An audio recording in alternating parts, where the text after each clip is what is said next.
am delighted to be here with Laura McBride and Dr. Mariko Smith from the Australian Museum in Sydney. It's morning their time, evening my time in New York City, and we're excited to talk about the project Unsettled today. So congratulations to you both for winning the Australian Museum and Galleries National Awards, National Award winner for Magna, as I understand it's called. So congratulations to you and your project teams. What an honor. I'm sure you're excited. Thank you so much, Sarah. Yes, it was a great privilege to win the national award.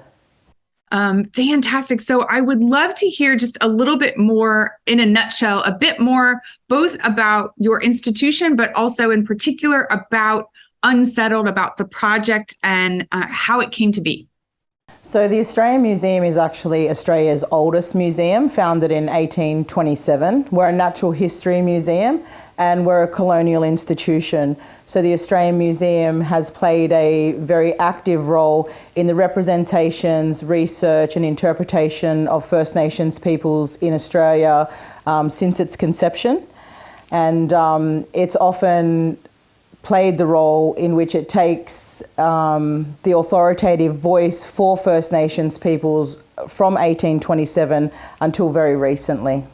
Unsettled itself was a response actually to the 250th anniversary of James Cook mapping the east coast of Australia in 1770.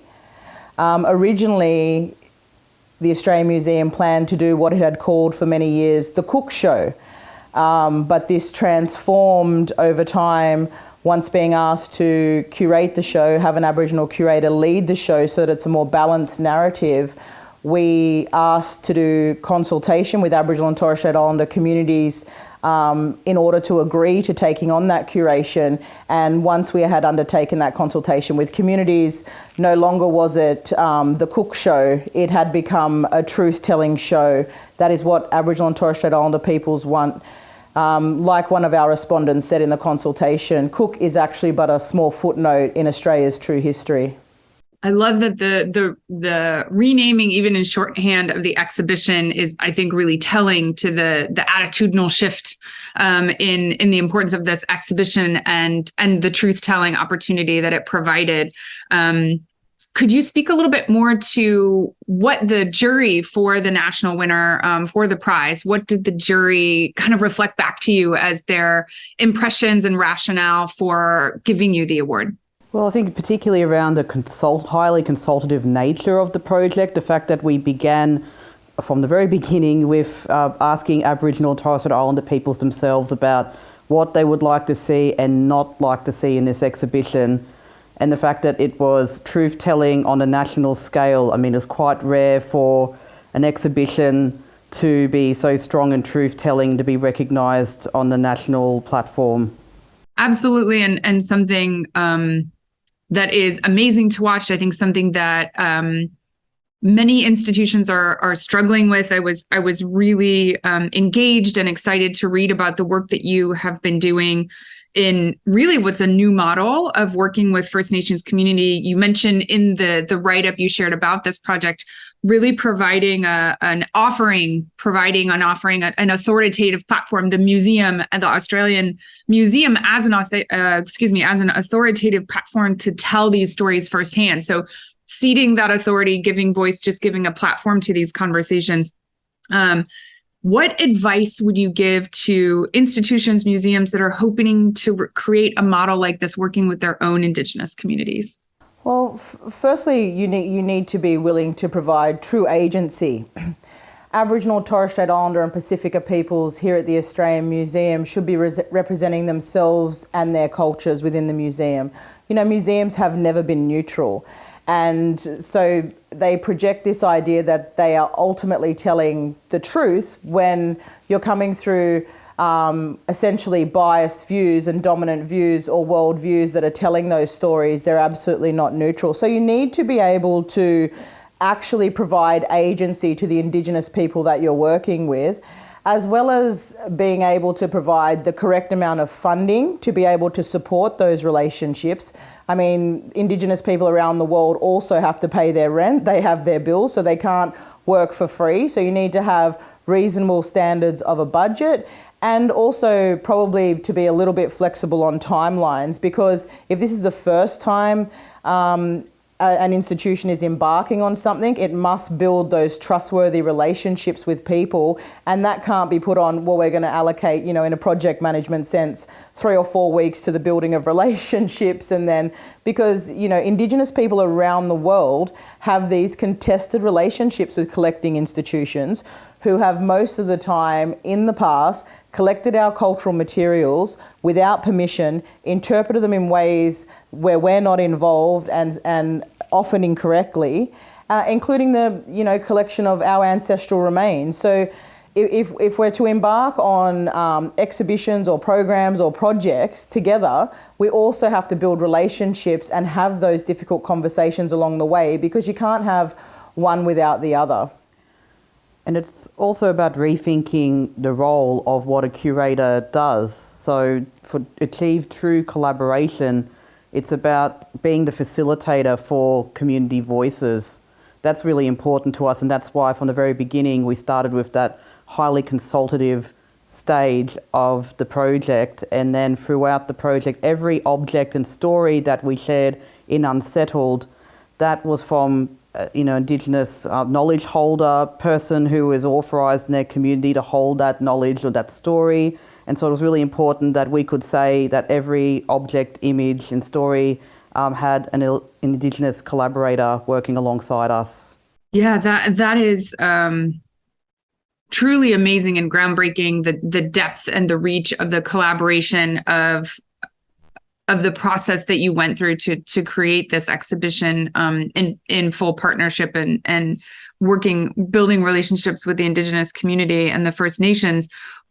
I'm wondering what the kind of positive experiences were as part of that process, and what were the hurdles that you were able to overcome in order to bring this project to life? Well, look, like the most positive thing, and this is from our perspective as Aboriginal people from Australia, is that working with our communities to see how happy, excited, and the healing process within everybody that we were able to tell these stories. Aboriginal and Torres Strait Islander peoples have been asking for a truth-telling process in this country for decades. The Aboriginal Progressive Association that first called for representation in Parliament and truth-telling was in the 1920s. So this is something that Aboriginal people have waited a long, long time for. There was a disbelief right up until we opened that they actually thought that we would be able to pull this off, that we would be able to tell these stories, and that they would end up in this exhibition in the way that we had negotiated. Upon opening, before people even reached the exhibition, you did have to go down a set of escalators, and they're quite long because the gallery is double height.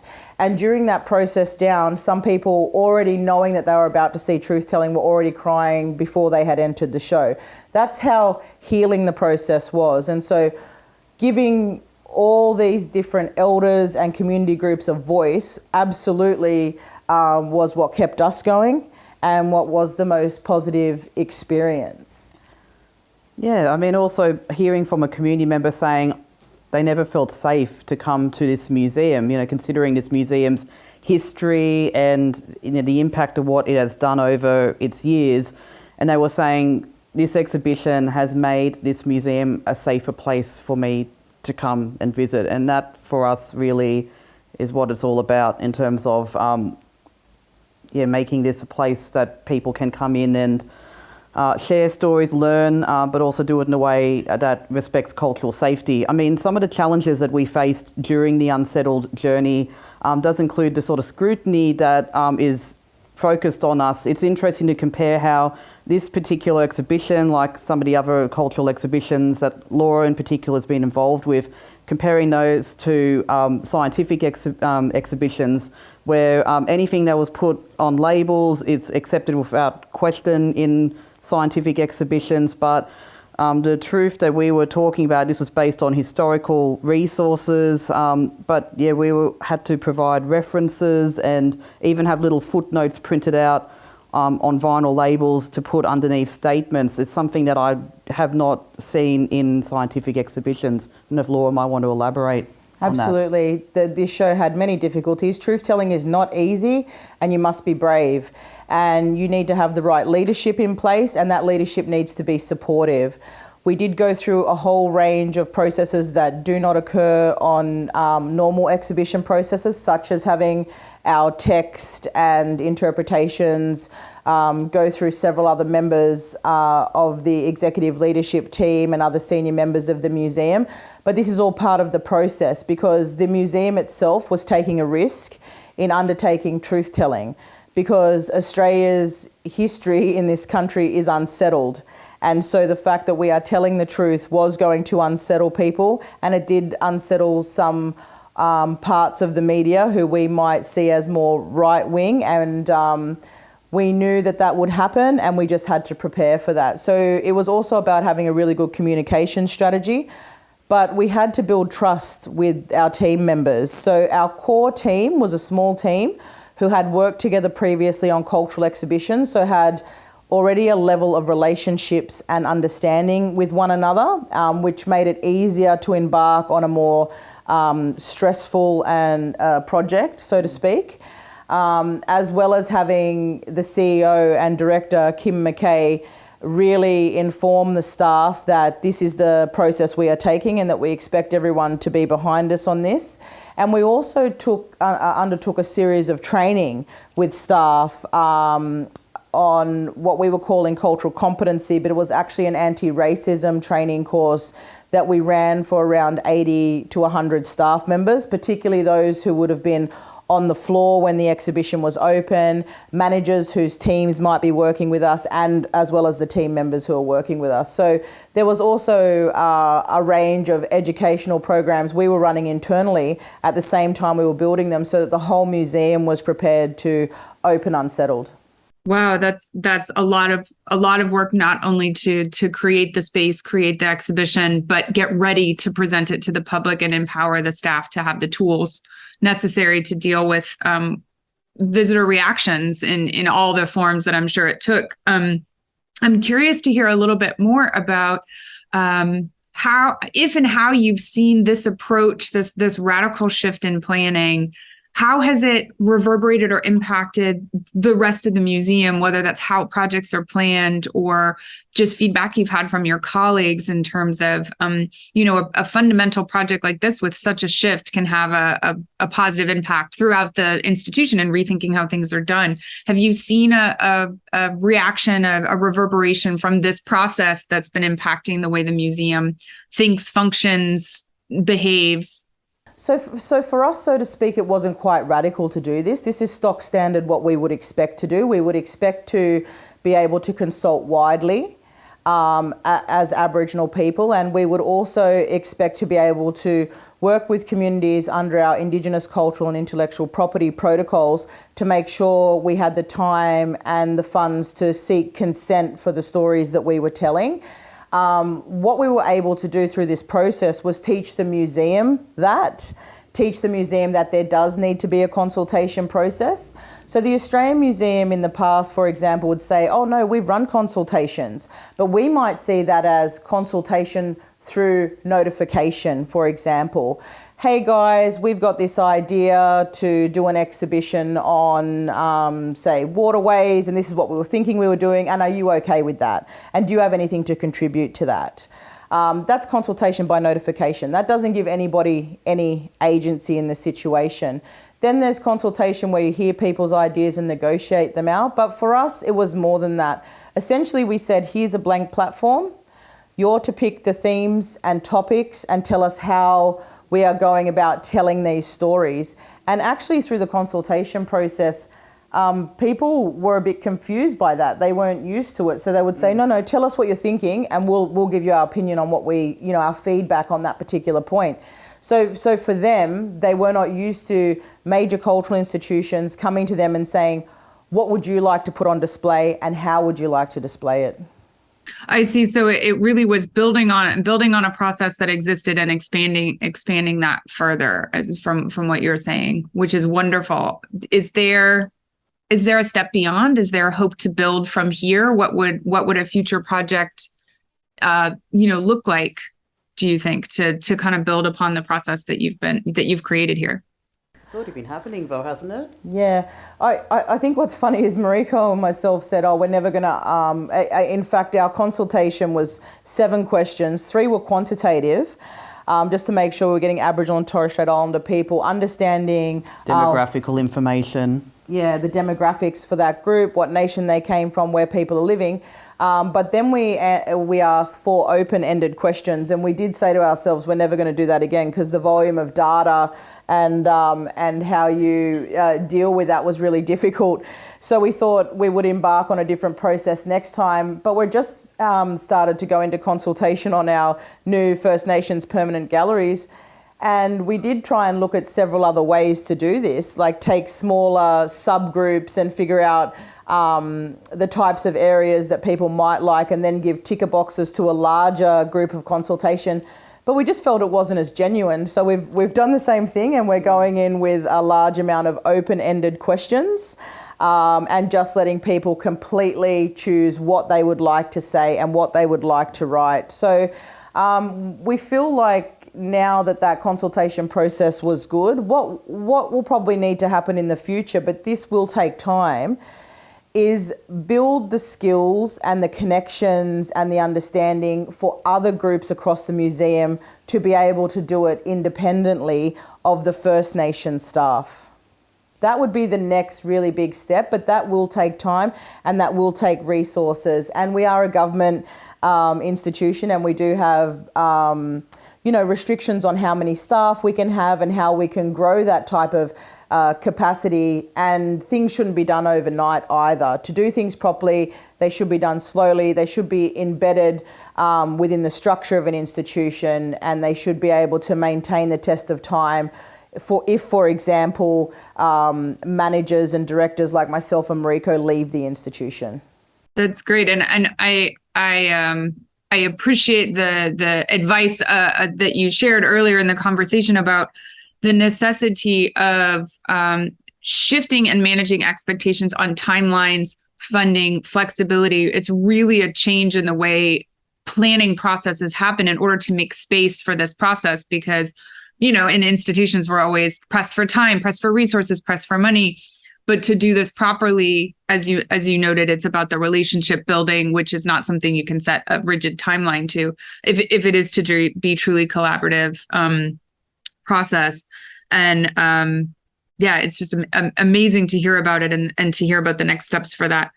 One of the things I would love to learn is just a personal reflection in the process, if what the most surprising or memorable part of the experience of creating Unsettled was for each of you. Yeah, something we should probably talk about is, although Unsettled was, its themes and topics and direction was completely driven by the Aboriginal community, and the 2 curators on the show being Aboriginal curators, we knew that we could not put these voices or stories up in a museum if they were not backed with Western historical records or scientific evidence. And so I had been given quite a few interesting stories, and then it was Mariko and myself, we had to try and find, was there any evidence in the colonial record to back this up? We absolutely know it's true.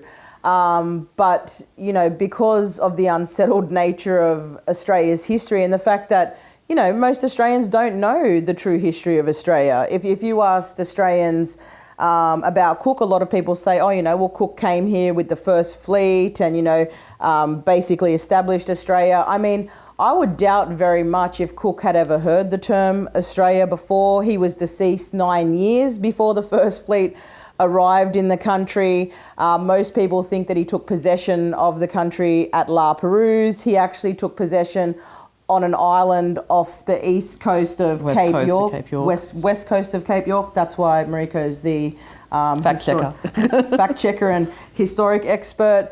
And that island's actually called Possession Island in English, and so, that's the really basic fact. So everything that comes thereafter is essentially a made-up narrative and justification that they could take this country in a way where it didn't seem contested. But, you know, there were wars fought in Australia. Aboriginal people did defend their lands. Aboriginal people have survived, and we have a thriving culture. That to some people is still a little bit unsettling. And so we built this show for, we didn't have to tell Aboriginal people this history. So this is the first time we built a show in a linear order with a beginning and an end to take it through that same timeline that people had already established in their minds from how they had been educated over time. Whereas in our cultural exhibitions, we don't need a beginning or an end. That's just not the way that we need to tell stories. Stories don't necessarily start in a particular time or end in a particular time. So we used that. This was also the first exhibition that I had curated that we wrote in third person, so that it was a museum voice. All our other cultural exhibitions are actually written in first person. We write them with communities and because it's Aboriginal voice. So it was using a whole range of different tools to make sure that those Aboriginal voices that we were putting on the platform had the correct backing, and so that they were safe. Because some people were telling very deeply personal stories about themselves, and we had to make sure that was done in a way where no one could dispute it. Thank you for that. That's a true insight, I think, to the nuance and nature of the challenge of creating a space like this in a colonial institution, and the entire process of attempts to decolonize. It does bring to mind kind of a question you mentioned. You mentioned audience, or I thought of audience as you were talking about, as you said, that the Aboriginal people know this story. So how were you thinking about audiences for Unsettled in terms of that combination of people learning history for the first time or unlearning, incorrect history and having to relearn a new story, and the Aboriginal people who are coming in knowing the story already? How did you kind of navigate the audiences in terms of presenting the information, interpretation, et cetera? You mentioned third person voice, but are there other things that you did to try to navigate the various needs of the audiences for this exhibition? Oh, definitely, because it's a shared history in Australia, and it's about recognising that and also taking everyone on the journey and acknowledging that there's going to be various knowledge levels, but also people have been educated and conditioned to think about Aboriginal people in a particular way. So how Aboriginal and Torres Strait Island people have been represented is how they've been perceived. And so that's something, when I was looking at the Australian Museum's previous First Nations exhibitions and looking at the audience evaluation studies they did, it was really interesting to see when they surveyed Aboriginal respondents and non-Aboriginal white respondents. And on one hand, you got Aboriginal people saying about this previous Indigenous Australians gallery that, it wasn't hard-hitting enough, it didn't tell the truth, it didn't go as far as they needed, it was just very soft telling of Australian history. And then you've got the non-Indigenous respondents saying, it's too provocative, it's way too controversial. So it's about balancing the two and acknowledging that it is a really difficult and complex and nuanced history, and that's something I think visitors appreciated, was the fact that it wasn't, like, so to speak, a black and white account. There's many layers there, and we took them on that journey, with hard evidence, but also with that humanity as well, being able to visitors to be able to learn directly from Aboriginal people, whether they were recorded as speaking in the exhibition or they saw audio-visual material, reading material. I think one thing to bear in mind was the trauma, the traumatic nature of this history. We didn't want to re-traumatise people. We also wanted visitors to come out of this exhibition energised to, have a conversation, to act, to be actively advocating with Aboriginal Torres Strait Islander people. So we created this space at the end of the exhibition. It's called Wananga Darinya. So Wananga Darinya is from the Wiradjuri language, which is from central west New South Wales. It means deep listening, reflection, meditation. And it's a space where people could sit at the end of the exhibition. They could listen to these cultural lessons that were recorded by Milan Dian, who are these cultural knowledge practitioners who worked with us on this particular element of the exhibition. So Wananga Darinya, it was an opportunity for people to sit down, they could just have quiet time. I know a lot of visitors were just confronted by this knowledge that many of them did not know the extent of the impacts of colonisation in this country and the devastating effects it had had on intergenerational, impacts on families and Aboriginal communities. And so it was an opportunity for them to learn and also be inspired to stand with Aboriginal people. That's right. And so yes, Wananga Darinya was a fantastic area for not only reflection, but the stories in there were about rebirthing a new Australia. And what would that look like? And how can we improve relationships between different social groups and different demographics and the environment? We need a shared future, even though we've had what seems like quite a separate understanding of the past. We also made sure we weren't doing shock and awe. We didn't use a huge amount of archival material or photographs that we could have to illustrate the truth of, for example, slavery or chaining or forced labour or the huge amounts of rape and domestic violence by white men to Aboriginal women. We did those things through more creative means because, we also wanted lots of children to be able to engage with this history. And they're really the most active, right? They're the ones that came in, embraced the story within Unsettled. And we just know that there is going to be a different future, not only for Aboriginal people in the next generation with their Australian counterparts, but these are also children that are empowered to think a little bit more critically and also understand the importance of the environment. They understand that you need to give a breath to take a breath, and without us having, the right environmental sustainability, none of us are going to be able to do that. And so really strong ways of storytelling. We had some animations by Stolen Generation survivors or paintings of their experiences. We used a lot of real newspaper articles, for example, where people could see the way in which Aboriginal people were described, for example, instead of showing those really graphic photographs. Unsettled was a really beautiful exhibition. This is one of the artworks hanging in Unsettled by Charlotte Allingham, for instance. And so a range of quotes, information, knowledge and evidence, but stuff that was never too confronting because the history itself is a confronting history.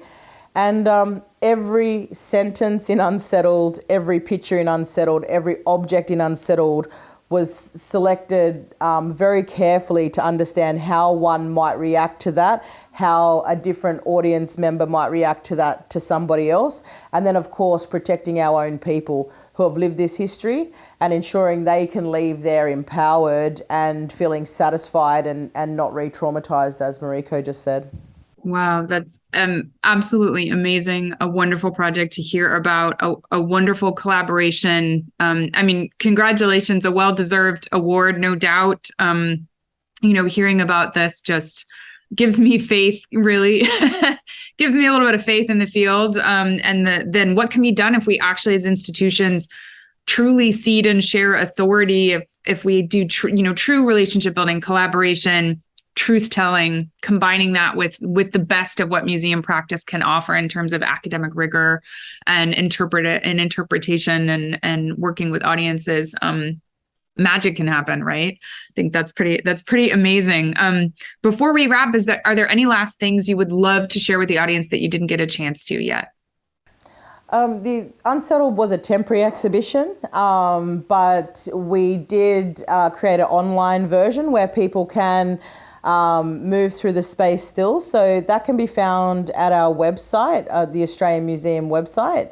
So there's still plenty of opportunity to engage with the content, the themes and the topics. In late 2025 or early 2026, we will be undertaking new First Nations, in our new First Nations gallery, new First Nations exhibitions or exhibition. And a lot of these stories we'll be able to build upon in there. So, even though Unsettled was a short-term exhibition, it was just the beginning, and we'll be building upon that for our future work. Wonderful. Thank you. Thank you so much, Laura, Mariko. It was lovely to meet you and speak with you. Congratulations again. Excited to be able to share Unsettled and your work with through the Best in Heritage platform. And I'm sure people will love to hear more about it. Thank you so much for your time today. Thank you so much. Thank you.